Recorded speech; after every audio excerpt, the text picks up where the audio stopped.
Welcome, welcome, welcome. This is Peter Winnick. I'm the founder and CEO at Thought Leadership Leverage, and you're joining us on the podcast today, which is Leveraging Thought Leadership. And today my guest is Raoul Davis. He is the founder and CEO at Ascendant Group Branding. And we're going to have some fun today because he does a lot of work with PR, corporate branding, CEO branding, et cetera. So there's a little bit of an overlap in terms of some of the things that we do, but I think more importantly, there's an alignment around a lot of our thinking based on a call we had a couple of weeks ago. So welcome aboard, Raoul. How you doing? I'm great. Glad to be on. So give me a sense of what, when we go back to the personal branding movement, right? And then the building on that, we've got your corporate brand and the importance of all those things there. Touch on that as it connects to and relates to thought leadership today, because I think ultimately that's where it's pointing to. Yeah, so I think where this idea of kind of CEO and executive branding stems from is that we saw all these marketplace examples where you had CEOs who, based on how they communicated, it made you kind of like the company a bit more, right? It made you want to kind of really connect with them, right? What was the original? Or not. Or not, yes. Yeah, right. So what was the initial advertising market for Tesla? It was Elon Musk, right? And that's a very extreme example, but the more kind of practical nature of it is that when you have a CEO who is communicating passionately and you can tell they believe, it makes you pay a little bit more attention to that company because you're saying to yourself, well, if he's bought in, maybe there's something there, right? And so if you can carry that through from an expertise perspective where they are talking the substance of the business, and then that is helping the marketplace understand, well, what's different about this perspective, and then how could that tie back to the company? I think that's where it all stems from. So let me give you, as you're talking, there were two examples that came to my mind. One was Benioff at Salesforce, right? Probably more so a few years ago than maybe today as much. He's less active as a CEO, whatever.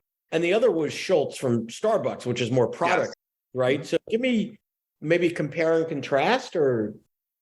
Yeah, so I think the difference is that with Salesforce, this is obviously B2B, right? And so you are like he's communicating to entrepreneurs many times, or he's talking to high-level business leaders at major companies. And the common ground is there's so many tools you can choose from in terms of like CRMs, right? So in a sea of, hundreds, and many of them are good, what's going to differentiate you? So I kind of think of it like NASCAR. All the cars are high performing. Right. They all have great pit crews. They all have millions or hundreds of thousands of dollars put into them. What's the difference with every car? The driver, right? And so if you're able to feel that connection and see that difference, maybe you say to yourself, okay, that one stands out to me a little bit more, so let me give them a shot, right? So I think that's where it matters from that perspective. And on Starbucks, I think, people like Starbucks, and then to know that the CEO is someone that you feel cares, you see his vision behind him, it makes you that much more connected to the brand versus Southwest, right? Everyone loves Southwest. And then there's this major travel issue over the winter of 2022. And all of a sudden, the CEO fails to communicate proactively, ends up being very kind of reactive, and the federal government has to step in, and then they start talking about all the great things they're going to do for consumers. Yeah, after the federal government's forcing you to. So that's a big hit, and that's a CEO brand that could have led and chose not to, and that's going to have some repercussions on their business. Yeah, and I also think that specific instance was a violation of what we had come to expect from Southwest. Like everybody knows, like, it's airlines, there's weather, things happen, it's, whatever. But that was just a debacle. Anyway, I want to sort of move this slightly differently. So if we agree that there's incredible importance around a CEO having their brand that supports the brand that they are the shepherd of, right? And like you said, it's the passion. You can understand some of, Howard Schultz's A, love for coffee, and B, some of his passions around healthcare for workers. Like there's some things sort of embedded in that you're like, I kind of feel, I feel better about that brand than maybe Dunkin' Donuts or something that's right. Yeah, it's got great coffee and maybe it's a little bit cheaper and whatever, but do they stand for anything? I don't know. It doesn't appear to it, on my end. But think about it for the other 99.999% of the world that's not a CEO, what is it that I should be thinking about as a young professional, as a high potential executive, as an emerging leader, et cetera, as a senior leader? How do I start to, and when do I start to build my thought leadership that allows people to get an understanding of who I am and what I'm about before we have a meeting, before we get on a call? Yeah, and Peter, I'm sure you have this conversation all the time with your clients, is that thought leadership should be institutionalized within any organization, right? Because it gives you this ability to demonstrate leadership in an organic way. And it's so much more powerful than advertising because it doesn't stop the moment that you stop paying for the ads, right? It lasts forever. People appreciate seeing something that was organically won, that has earned its way in terms of whether it's a TV interview, an article, or look, like even your blog. Like if you are showing thought that I can resonate with, it makes me feel more connected to you, right? And that's why it's valuable before a meeting, because if I'm already resonating with something you say, or I already feel like you're an expert, you've demonstrated that expertise, you've already improved your positioning versus the next 10 people I might be meeting with. Well, and I love the way you're sort of framing that. I think there's another argument to be made on top of that, which is cost effective, right? Think about the cost of paid media. And as costs go up, credibility on the receiver's end goes down. Like, does anybody Super Bowl commercial, here's whatever, Ford will spend $100 million to tell me their pickup truck great. Do I believe it more or less because I saw a slick commercial? Probably not. Now, if there's somebody at Ford on the electric vehicle side talking about the environment and the, all that sort of stuff that I'm following, that's maybe an engineer, I'm probably more tuned into what that person has to say and why they're saying it and what they believe and what they see than a celebrity driving around in a pickup truck telling me how cool I'll look if I buy it. Yes, interesting. Absolutely. So if you and I agree, which it appears that we do, that it's important, how and when do you start it as an exec? Because you're starting at the top down mostly in your world, right? Working with CEOs, helping them, et cetera. And I'm just sort of, for the sake of conversation. But I think a young professional can start it, right? It's like, what are you planning to be an expert in? Take some small piece of that, right?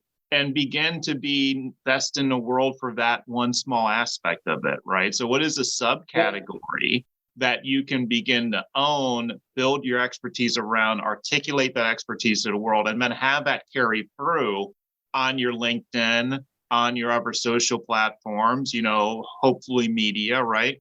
But it can always be done at some level. And if you are in your early 20s and you start doing that, you are on a natural pathway by the time you get 4 or 5 years in your career to be so far ahead of all of your peers, right? And I like how you say it's a trajectory thing. Yeah, I like, how you said to get it out in the world and be best in class. And I would say if you're earlier in your career, in the world might just mean internal in your organization. Yes. Be the guy inside your company or gal that everybody goes to better understand X, whatever X might be. And you could broadcast that internally, build up a rapport, build up a relationship, et cetera. Guess what? That's going to put rocket boosters on your career trajectory if you suddenly have access to SVPs, managing directors, whatever, stuff that early career person typically wouldn't, as an equal, as a peer, someone they trust and admire. If you're enjoying this episode of Thought Leadership Leverage, please make sure to subscribe. If you'd like to help spread the word about our podcast, please leave a 5-star review at ratethispodcast.com/LTL and share it with your friends. We're available on Apple Podcasts and on all major listening apps, as well as at thoughtleadershipleverage.com/podcasts.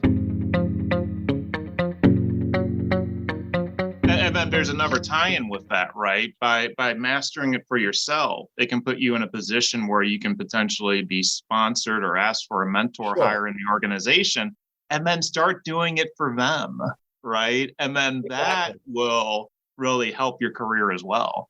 I think, one of the things that I find is, one of the benefits of doing something like this, right? So we've been doing this podcast for over 5 years, 450 episodes, whatever. So there's lots of benefits, but two that we don't talk about a lot. One is relationships, right? So everybody that's on the podcast, I have a call with before, and I've made some wonderful relationships, both professional, personal, resources in different spaces that I didn't know. And then the other is access. Like you and I might not be talking if it weren't for my having this little platform here. So I think that's another piece too, that when you're creating thought leadership, when you're developing, be it article, video, podcast, whatever, you have access, and you can use that access to strategically and deliberately build relationships that you might not be able to without that. Yeah. So, we just worked on a book release for Joe Hart, CEO Dale Carnegie. And one of the Dale Carnegie's principles is talk in terms of the other person's interest, right? And so that in many ways is what all relationship building and even thought leadership is about, is like how you're communicating is this going to provide value for the reader, right? And that's why thought leadership is a more effective avenue than any other kind of corporate PR strategy there is, because these media outlets are tired of just getting corporate press releases that say the same thing and may go into virtual trash, or they'll send you to the advertising department and ask you to pay for it, right? Or go to the other end of that is, and people have asked me this all the time, and I think it's almost a silly question, sort of, well, what about influencer marketing? I'm like, okay, well, let's talk about that. By very definition, they're trying to influence you to do something that you probably didn't want to do, wasn't going to do, et cetera, whether that's, buy this bottle of perfume or click on this or whatever. I think there's something a little bit more authentic around thought leadership. Like, hey, I just want to share what I know, what I'm passionate, what I'm about, so that you can benefit from it. Yeah, if there's stuff that we can do in business, that's all great, but it's not as contrived as some, here, I'm an Instagram influencer peddling a brandy or something. Yes, and no offense to influencers, but your point is maybe a little 100% correct. If there's a Kardashian listening, sorry, like whatever, they'll get over it. They'll just look at their bank account versus mine. They'll live, yes. And they'll live. Yeah, I'm not starting a telethon for them, but I think that's the whole point, is that some of the objectives of thought leadership can be to open people's minds, to change their thinking, to get them to embrace a different way. But it's not I have 17 seconds to do it on Insta, right? Like it's that I don't know if you ever saw the movie Inception, but the idea is that you can't tell someone what to think. They have to have the thought be inspired, right? So thought leadership allows that space for inspiration. Yes, I'm reading what someone else is saying, but I'm choosing to read it. It's not shoved down my throat. And then there can be something in there that I can adapt and take as my own and benefit me, right? So that's why people like thought leadership, because they're looking for inspiration. Yeah. So let me ask you this. Oftentimes in many companies, the sort of culture is, let's not do anything to rattle anybody. Let's just keep everybody calm, cool, and collective. Let's not stand out. Let's not be controversial, whatever. And I think that's kind of silly, right? Because to shake people out of the trance that they are in, to get their attention, you don't have to light your hair on fire, right? And be controversial for the sake of being controversial. But I think you need to be authentic and be credible. And when you put your thought leadership out there, say, hey, here's what I'm thinking, and it might be a little bit different than what you're used to. Or I'm going to add to the conversation, and you may or may not like what I say. It's not a popularity contest. So how do you sort of thread that needle where, anytime you put something out, guess what? 5, 10, 15, some percentage of the population might go, I don't agree with you, Peter. Actually, I think you're an idiot. Actually, I disagree. But that's not necessarily bad. Well, I mean, I think one of the most interesting things about it is on social that plays out, right? And it can actually be beneficial to you, because most of the people who see your responses will end up agreeing with you, and they'll like the fact that you're engaging back with the person, right? And people get too caught up on just the replies. But if you're on Twitter or a lot of these other platforms, there's thousands of people who have also looked at and agreed with you, and they decided they're going to now look at your next post. They just didn't give you the feedback, right? So you get rewarded for being bold. So I think that that's a very important lesson. Well, and that feedback piece, I think that's an interesting piece that you bring up, is that some of the metrics that folks obsess on social are actually silly, right? I don't have the right language for it, but I think it's easy to look at. I put up something on LinkedIn and how many views did it get and how many comments and whatever. But there's this other immeasurable metric, if that's a thing, of how many people are just lurking. They're watching the conversation. They don't want to get involved. They're just, they don't post. They're watching. And then all of a sudden, out of somewhere or something stirs in them a reason to reach out to you and say, hey, well, you know what? I've been following you for years. And you're like, who is this dude? And they quote back to you things that you've written or can mention. Remember that post you did last June? And so jumped all over you. And I love the way that you handled yourself. You did that with grace. You did that with dignity and, whatever. What do you call that? Because I just see it all the time and I don't know how to describe it better than I just tried to attempt to. Yeah, I mean, I would just frame it as your silent supporters, right? And I think that we even see this like in our politics, that we get too caught up on the loudest sides of a room, right? And then we forget that they represent a minority, a much smaller part of a population. 80% don't get that hyper, right? Like so it ends up creating this false effect. The loudest are typically the minority opinion. Yeah. So that is what you always have to be careful of. And from a branding perspective, I've seen it happen in business or politics where you derail your agenda because you're overreacting to a small set of a population. Yeah. And it's also bad form to try to convince someone that they're wrong via comments on LinkedIn. Like no one's ever conceded a very strong belief, pro-life, pro-choice, whatever, you know what, you're right. I changed my mind. Like that just doesn't, it just gets louder and gets personal and gets, it gets icky for lack. Yeah. I mean, I think that, and I think this plays on two levels. One, to that comment you just made. Number two, to this idea about when you have a culture that's more closed within an organization. Yeah. If you kind of will roll with that 80%, and then you make a 1 or 2 extra points, that is kind of your 20%, that is a way you move the needle, right? You have to demonstrate understanding and agreement to some degree, and then think about, the 1 or 2 points you want to make that are designed to stretch them a bit. So that's how you typically do that. And I think probably any husband would agree with that point as well. That's anyone that's not sleeping on the couch, that is, right? Exactly. Interesting. So as we start to wrap up, any thoughts or recommendations for someone not yet convinced or on the fence of, I get this thought leadership thing, but ... Yeah, I mean, so it's one of those things where the trend line is very clear. And this trend line has been, about 15 to 20 years, you probably say, right? In terms of this incrementally going this direction and at times accelerating towards it. And so ultimately, if there's a tidal wave, you have 2 choices. Either you just stand there and it hits you, or you take out your surfboard and you ride it. So I think this is one of those things where if you don't get on this wave, others around you will, and you just won't get the benefit out of it. So if you can't be convinced just purely on an intellectual, analytical basis, do it as a matter of your own self-interest. Got it. That makes a lot of sense because by the time, the tidal wave's there, if you're not prepared, not a good outcome, right? Right. Like, maybe I don't get it and don't have all the justifications, but I should probably get in the water. I should probably, do it. So this is cool. I appreciate your time and I appreciate you sharing your thoughts with us today, Raoul. Thank you so much. Thank you so much. I appreciate it. To learn more about Thought Leadership Leverage, please visit our website at thoughtleadershipleverage.com. To reach me directly, feel free to email me at peter@thoughtleadershipleverage.com.